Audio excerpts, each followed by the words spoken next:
코로나19로 인해 우리 삶의 모든 영역이 위축되며 어려움을 겪는 사람들이 늘어나고 있습니다. 특별히 평소에도 한 끼 식사를 걱정해온 소외 이웃들의 신음은 더욱 깊어만 가고 있는데요. 네, 오늘 뉴스 더보기 시간에는 코로나19로 고통받는 이웃을 섬기기 위한 캠페인을 펼치고 있는 사단법인 나눔과 기쁨의 서경석 이사장과 함께 말씀 나누겠습니다. 목사님 안녕하십니까? 안녕하세요. 안녕하세요. 네. 먼저 코로나19 사태로 인해서 우리 사회와 한국교회에도 많은 변화가 있었습니다. 가장 네. 먼저 이 코로나 사태와 한국교회에 대해서 좀 한 말씀 부탁드리겠습니다. 예. 지금 코로나 바이러스가 지금 한국 교회에 큰 도전을 주고 있습니다. 예. 우선 예배가 제대로 진행이 안 되고 있죠.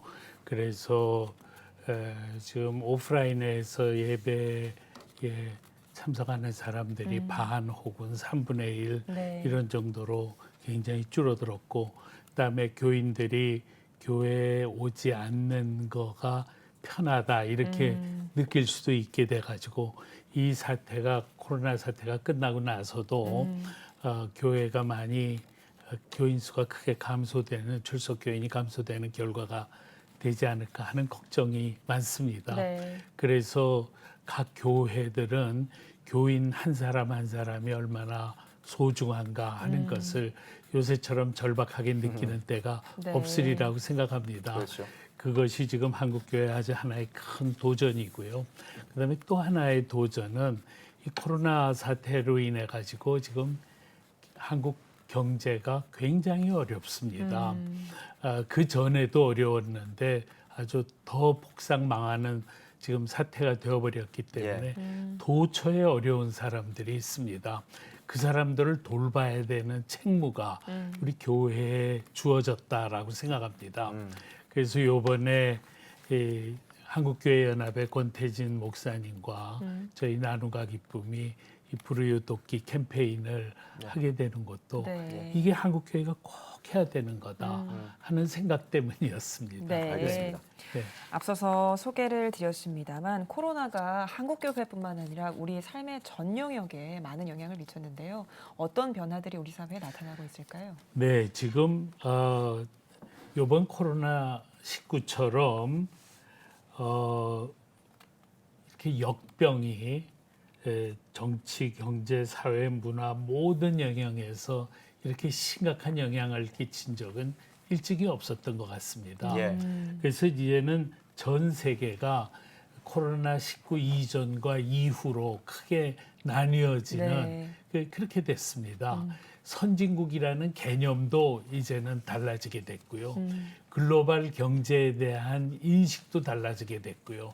과거에는 이렇게 글로벌 경제가 아주 좋은 것으로, 그러나 지금에 와가지고는 다시 리쇼링이 강조가 되면서 이 안정이 훨씬 더 중요하다.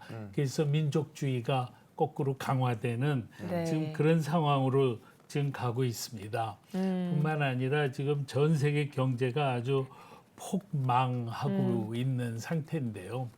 가뜩이나 문재인 정권 들어서고 나서 경제 정책의 문제점 때문에 가뜩이나 어려움이 있었는데 지금 상황이 지금 더 어렵게 되었습니다. 사실은 경제만 생각하면은 이번에 긴급 재난지원금과 같은 퍼주기 정책은 아주 좋지 않은 정책이거든요. 그렇지만 코로나 상황에서는 그런 정책을 하지 않을 수 없는 그런 상황이 되었습니다. 그래서 참 앞으로 경제를 이걸 어떻게 살려나갈 수 있을까 하는 게 참 암담한 지금 상황이다 이렇게 생각이 듭니다. 예. 네, 코로나19로 인해서 이제 사회적 거리두기를 실천하면서 비대면 상황이 많아졌습니다. 그런데 이런 상황들이 이제 소외 이웃들에게는 좀 더 안 좋게 작용할 수도 있고요. 이런 비대면 문화 속에서 좀 주목해야 될 부분은 어떤 부분이 있다고 보세요? 우선요, 이 코로나 사태가 있기 전부터 예. 경제가 참 어려웠습니다. 그렇죠. 그동안 이 소득주도 성장 때문에 자영업자들이 그냥 소상공인들이 다 망해서 거의 90%가 붕괴가 되고 청년 실업도 아주 크게 늘어나서 4명 중에 1명이 청년 실업이고, 뿐만 아니라 이제 반기업 친노동 정책, 그다음에 규제 강화, 그다음에 이런 여러 가지 때문에 기업들이 자꾸 해외로 나가고 그러면서 수출이 형편없이 줄어들고 경제 성장률이 아주 극도로 줄어들고 네. 하는 아주 어려움 속에 그동안 있었는데 여기에다가 코로나까지 겹치게 되니까 지금 예를 들면은 현대자동차만 하더라도 3분기를 과연 견딜 수 있을지 의문스럽다. 그렇게 얘기할 정도더라고요. 그렇게 대기업, 잘 나가는 대기업조차 그런 어려움을 겪고 있는 상황이기 때문에 네. 지금 나라의 상황이 아주 너무나도 심각하고 이런 상황 속에서 소위 소외된 이웃들, 어려운 이웃들의 고통은 지금 이루 말할 수 없는 그런 상황 속에 지금 놓여져 있습니다. 네. 그래서 지금 교회가 이것을 어떻게 대응할 것이냐 하는 것이 저는 큰 문제다. 그렇게 생각을 합니다. 네. 그래서 저희가 이번에 이런 캠페인을 불우이웃 돕기 캠페인을 해야 되겠다라고 생각하게 된 이유도 그래서 그렇고요. 한국교회연합이 저희들의 요청에 부응을 해가지고 이걸 하겠다고 나서준 것이 참 너무나도 고맙다. 네. 그렇게 생각을 합니다. 네. 코로나 사태 속에서 우리 사회의 어려운 이웃들을 한국교회가 많이 도와왔는데요. 한국교회가 또 어떠한 역할을 해야 하고 또 어떤 사명을 가져야 하는지 다시 한번 좀 강조해 주시죠. 네, 저는 우리 교회가 특별히 해야 될 일이 가난하고 소외된 이웃을 돌보는 일이라고 생각합니다. 네. 네, 왜냐하면 이 복지의 사각지대라는 건 항상 어디나 있기 마련입니다. 그래서 그럴 때 이 정말 절박한 상황에 놓여가지고 어찌할 바를 모르는 사람들이 최종적으로 맨 마지막에 교회에 찾아오면 거기서 해답이 있다. 적어도 죽지는 않는다. 네. 마지막으로 돌봐주는 데가 교회다라는 인식을 하도록 만들자는 겁니다. 오히려 지금과 같이 이런 코로나 사태가 그런 교회의 인식을 심어주는데 아주 결정적으로 중요한 역할을 할 수 있다. 그렇게 생각을 합니다. 그동안 이런 일을 열심히 해온 단체가 있습니다. 그 단체가 나눔과 기쁨이라는 단체거든요. 네. 네, 이 단체는 16년 전에 시작이 되었는데요. 원래는 복지의 사각지대에 있는 사람들을 교회가 돌봐야 된다라는 생각으로 시작이 됐는데 네. 그분들을 돌보면서 보니까 그분들이 아플 때 같이 병원 가고 배고플 때 먹을 것도 주고 외로울 때 친구가 되고 그러면서 보니까 예수님 갈릴리에 예수님처럼 내가 살고 있구나 그런 생각을 하게 된 거예요.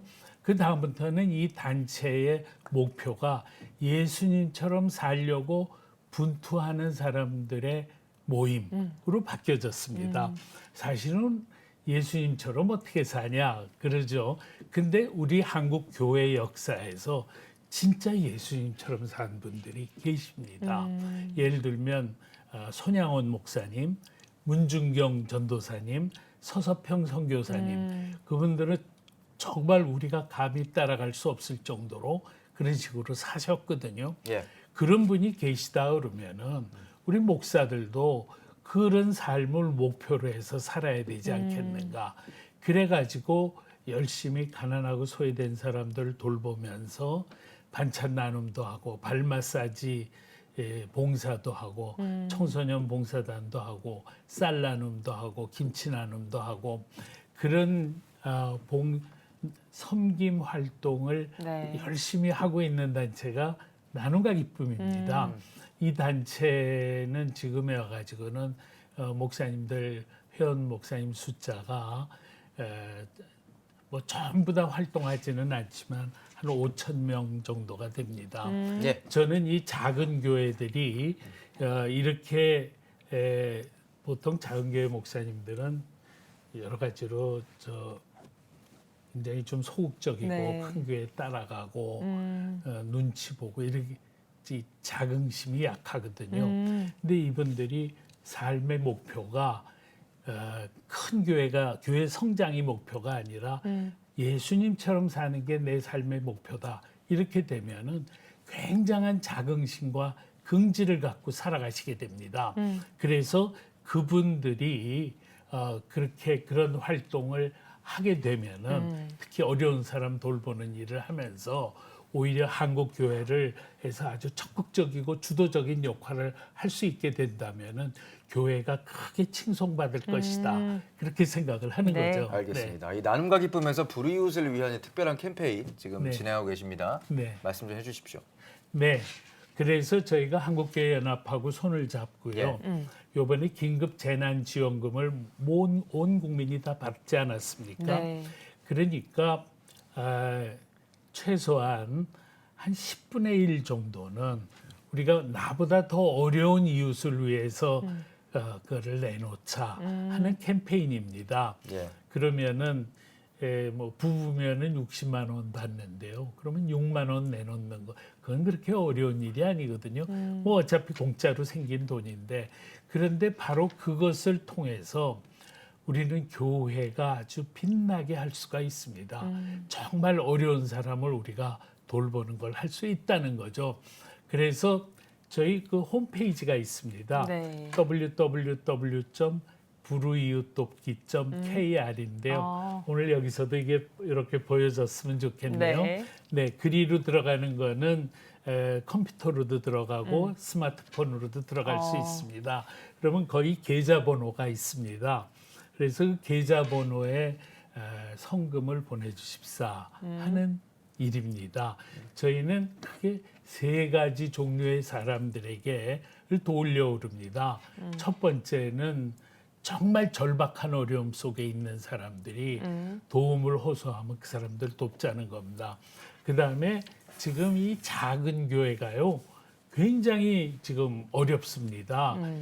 교인들이 교회 뭐 안 나오고 그러면서 그래서 임대료를 못 내는 교회가 너무 많거든요. 많죠. 네. 그래서 거기를 좀 우리가 돕자. 그리고 기왕에 이렇게 돕는 김에 우리보다 훨씬 더 어려운 나라 사람들도 우리가 돕자 하는 거를 저희가 호소를 하고 있습니다. 네, 예. 알겠습니다. 네, 오늘 뉴스 더보기 시간에는 나눔과 기쁨 서경석 이사장과 함께 말씀 나눴습니다. 이사장님 오늘 말씀 고맙습니다. 감사합니다. 네.